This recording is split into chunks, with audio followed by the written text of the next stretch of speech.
Alléluia. Je vous souhaite à tous la bienvenue. Nous sommes à la source intarissable. Une source où les assoiffés de Dieu viennent étancher leur soif. Alléluia. Car quand on vient dans la présence de Dieu, Dieu nous nourrit spirituellement. Asseyez-vous s'il vous plaît. Et quand Dieu nous nourrit, c'est pour nous amener dans une autre dimension. Et aujourd'hui, nous sommes dans le repos de Dieu. Amen. Quand vous examinez Genèse chapitre 1, Genèse chapitre 2, vous allez constater que Dieu, il dit, pendant toute la création, il dit, il y a eu un soir, il y a eu un matin.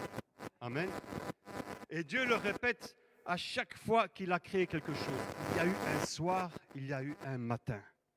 Et dans Genèse chapitre 2, au verset 1, là, on rentre dans le repos de Dieu.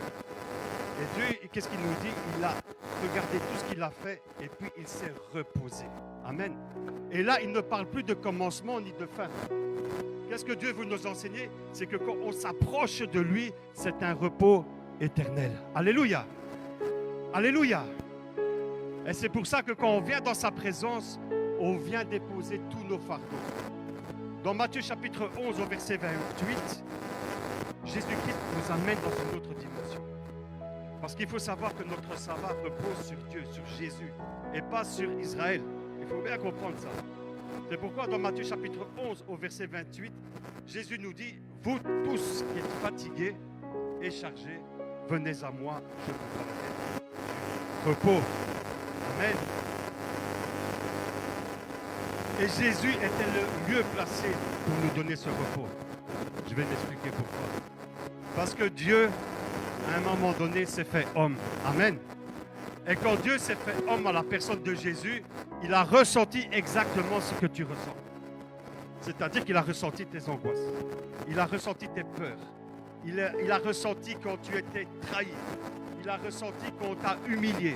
Parce que Jésus, quand Dieu s'est fait homme, il a ressenti exactement ce que tu ressens. Alléluia. C'est pourquoi Jésus te dit, viens à moi, je te donnerai du repos. Et il connaît le repos que nous avons besoin. Il le sait. Parce qu'il sait dans chaque épreuve que nous passons sur la terre des hommes.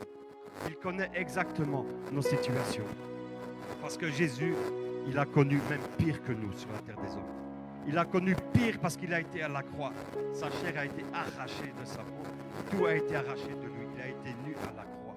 Et il connaît l'humiliation. Donc aujourd'hui, quand tu viens dans sa présence, il te donne ce repos que tu as besoin. C'est pourquoi ce jour est important, frères et sœurs. Ce n'est pas un jour qu'on doit négliger. C'est un jour qu'on doit sanctifier. C'est un jour qu'on doit mettre à part. Même si tu as eu toutes les épreuves que tu peux avoir dans le monde, mais quand tu viens dans sa présence, tu te décharges de tout. C'est pourquoi il y a ce jour qui a été mis à part, pour qu'on se décharge complètement. On ne doit pas venir avec un cœur lourd dans sa présence, mais on doit tout lâcher. On doit lâcher prise à un moment donné. Les gens vont t'humilier jusqu'à la fin de ta vie. Les gens vont te rabaisser jusqu'à la fin de ta vie. Mais nous, on connaît un Dieu. Dis à ton frère, je connais un Dieu qui me relève. Alléluia. Et regardez dans Matthieu chapitre 11 au verset 29. Jésus nous recommande de porter son joug, de porter ses enseignements. Alléluia.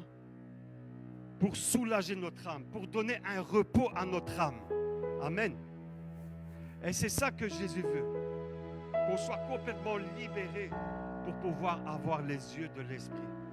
Amen. Et mon thème d'aujourd'hui, c'est ça. Regarde vers la promesse. Amen. Regarde constamment vers la promesse.